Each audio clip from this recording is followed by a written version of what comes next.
Bien. Donc là, maintenant, on va ouvrir le fichier 5 et on va voir. Donc, l'idée, c'est des notes de personnes dans une classe. D'accord. Et on va voir comment faire le total, la moyenne et puis la moyenne de la classe. Donc, le total non pondéré, enfin le total des notes, ça va être égal. Alors, le premier réflexe, peut-être, ce serait d'aller chercher de faire 6 plus 12 plus 0 plus 7. Ça fonctionne, ça me fait bien 25, et là, je devrais, voilà. On peut dérouler la formule, et on voit que chaque formule prend bien les bons nombres. Ça fonctionne.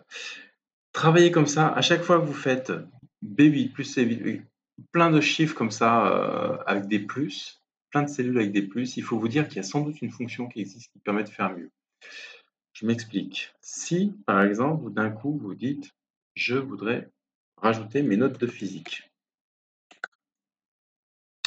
Si je rajoute 5, par exemple ici, on voit que le total ne bouge pas.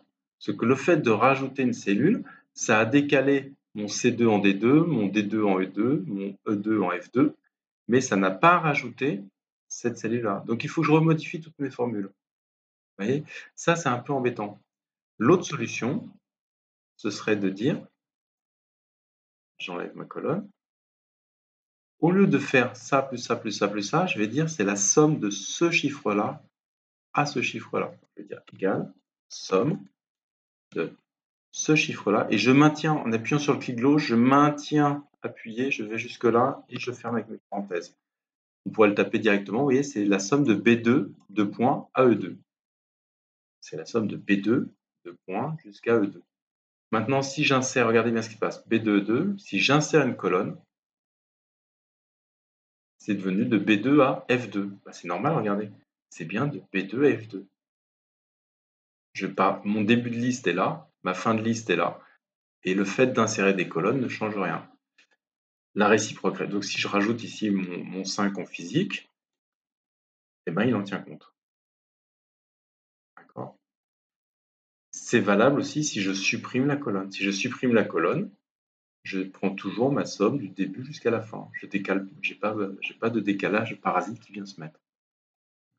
Donc utilisez plutôt des sommes, et quand je copie-colle cette formule, bon, le résultat est le même, hein, mais mon B2E2 est devenu B3E3, etc. Donc ça fonctionne. Maintenant, s'il n'y a pas de pondération, je peux calculer la moyenne de Pierre. La moyenne de Pierre, c'est égal à, je tape moyenne, je vois qu'il me propose des choses, moyenne géométrique, moyenne harmonique, c'est pas tout ce que je cherche. Moi, je cherche juste une moyenne toute simple.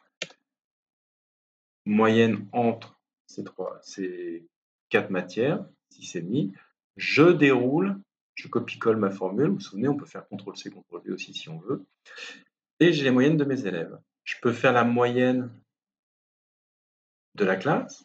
Donc, je peux dire que c'est égal, je pourrais dire c'est la moyenne en maths, ça va être égal à moyenne comme ceci.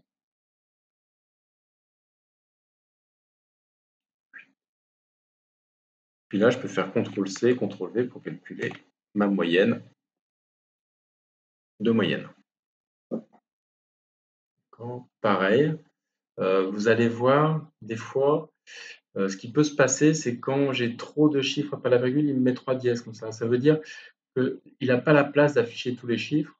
Donc, deux solutions, soit on agrandit la cellule, jusqu'à temps qu'il puisse écrire, soit, meilleure solution, c'est de réduire le nombre de chiffres qu'il affiche. On pourrait utiliser aussi l'arrondi qu'on a vu plutôt précédent. Voilà. Comme ça, ici, je mets moyenne.